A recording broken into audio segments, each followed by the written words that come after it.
Okay, so the diagram shows a circle with center O. Notice there's only one mark given because we're going to just use one theorem.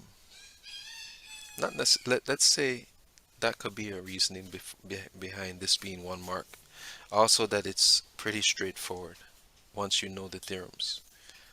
But I still would like to see you show it, demonstrate your answer instead of just putting an answer and doing it mentally, working it out mentally. I would like to see you express yourself algebraically like I did in the example earlier.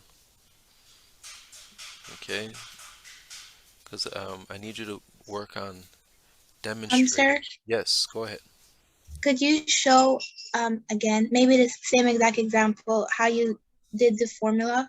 Okay, all right, so I'm gonna stop sharing this, and I believe that it's still available. Let's see. Yeah, still available. So this is an example. It's very similar to your assignment. Your assignment actually has the number 50 here. And the relationship between the center angle and the angle at the circumference, the relationship is that the center angle is twice as large as the angle at the circumference. Okay? Twice as large. 2 times bigger. And that's what we express here, that x equals 2 times the value of the angle at the circumference, which is PQR. So you can see how we express the relationship. All right, and then we find out that um, 2 times the angle, which is 60, will give us 120 degrees. So this angle at the center is 120 degrees because it's 2 times bigger than um, the angle at the circumference. Just like if I said Tom is 2 times older than Adam, right? So we can relate, we could show it this way. And if we said, if we know that Adam's age is, let's say, equal to 10 years, right? 10 years old,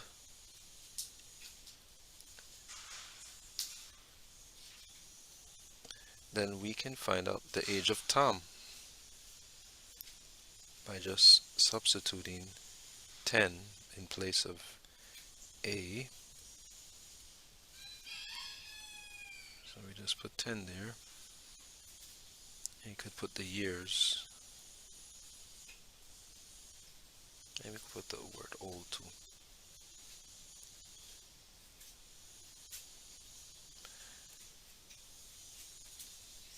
Because we would want all of that to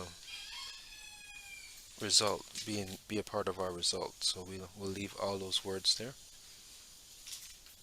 So we end up with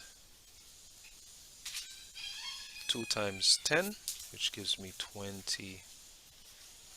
So Tom is 20 years old. So that's how algebra sort of works, right? So this is just an example of how you take a sentence and you can form an equation using sentences. Okay, do these examples help you understand the first theorem a lot better?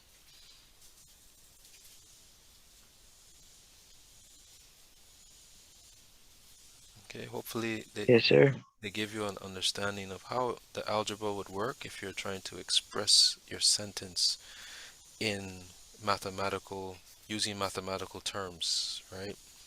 Because you want to say in a sentence form, the angle at the center is 2 times the angle at the circumference, and this is how you would write it mathematically, okay? And stating the reason why you formulated it this way.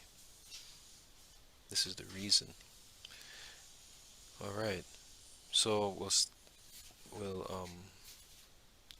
you can get a screenshot of that, right? So I'll stop sharing this part right now.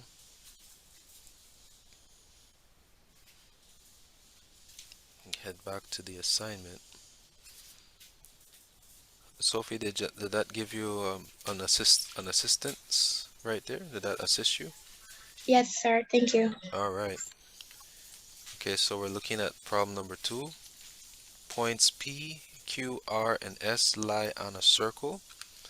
PQ equals QR.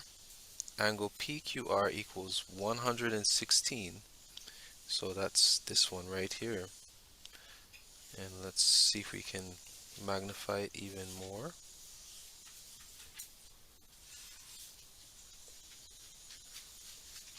Okay. So I want you to pay attention to the fact that PQ is equal to QR, meaning that this triangle here has two equal sides. What kind of triangle has two equal sides? Let me see if you guys remember, if anybody remembers. What's that called when a triangle has two equal sides?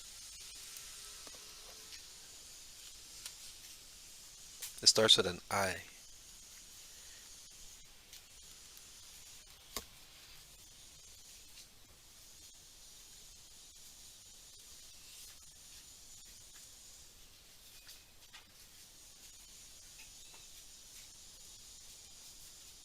Okay,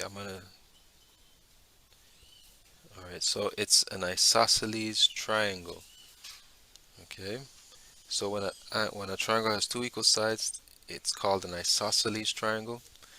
And a characteristic of it that you need to bear in mind is that the base angles are equal. So these two little angles here, they'll be equal because the sides are equal.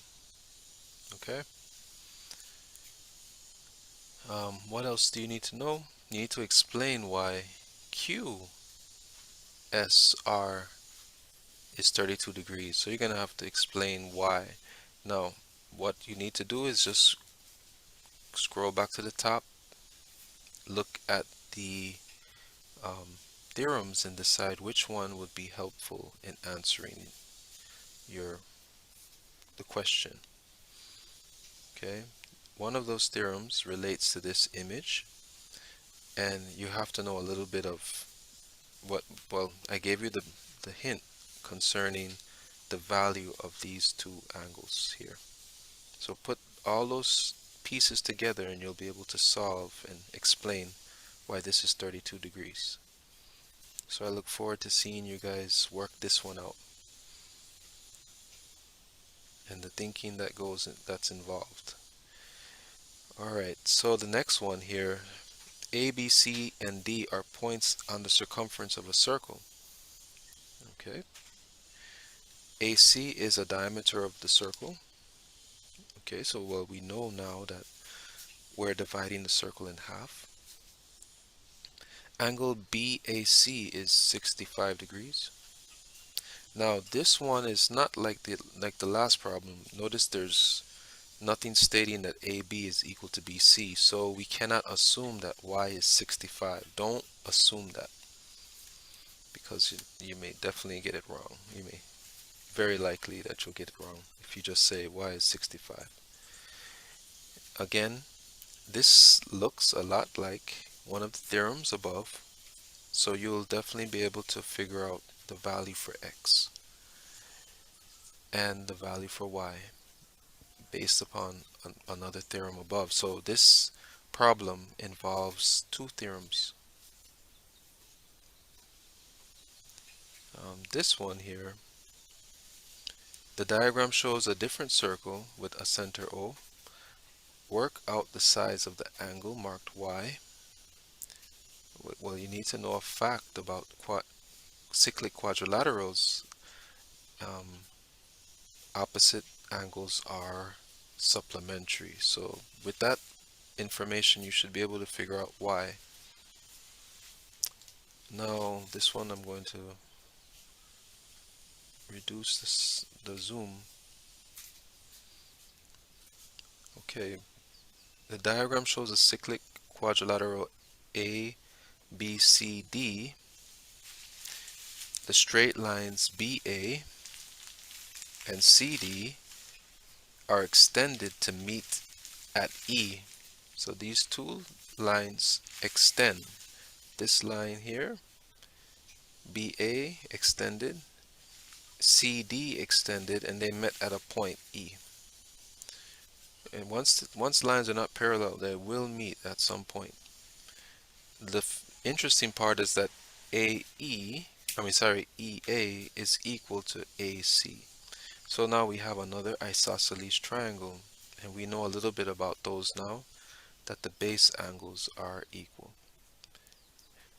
What we also know is that the angle ABC is 3 times x. We don't know what x is. We need to find that.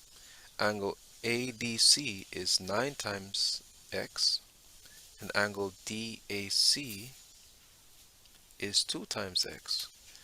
Now they're telling you the value for x, but they want you to prove it. Now how would we go about doing that? Well, there's a situation right here that you need to focus on that could give you a little idea on how to start proving that x is equal to 15. We know something about cyclic quadrilaterals. We know that the opposite angles always add up to what?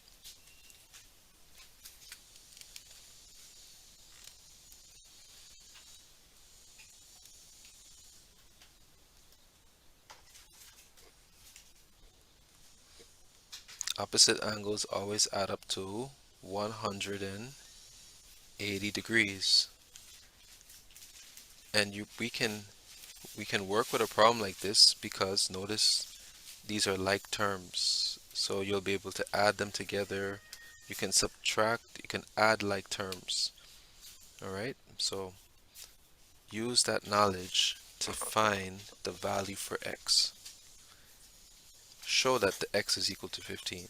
Lastly, you'll need to calculate the size of EAD, but remember, you'll be able to find that answer because you know you'll find out that you'll be able to show that x is equal to 15, and based upon what you know about triangles, all the interior angles of a triangle always add up to what?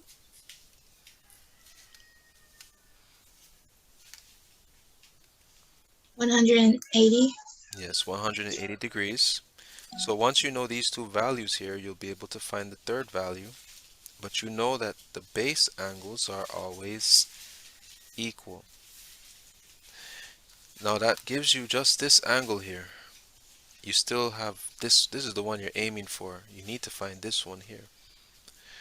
Um, how are you gonna do it? You only know this.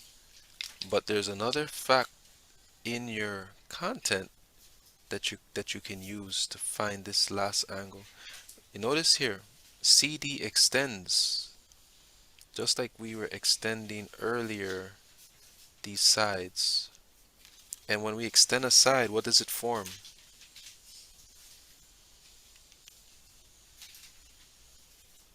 Exterior angle. Yes. And the value for the exterior angle can be found if we know the interior opposite angle. Once we know the interior opposite angle, then we know the exterior angle. And that's the job that you have. You guys will have to show this value here to help you determine your exterior angle, which will lead you to the solution for EAD. And that's your assignment for this week. It's due Monday.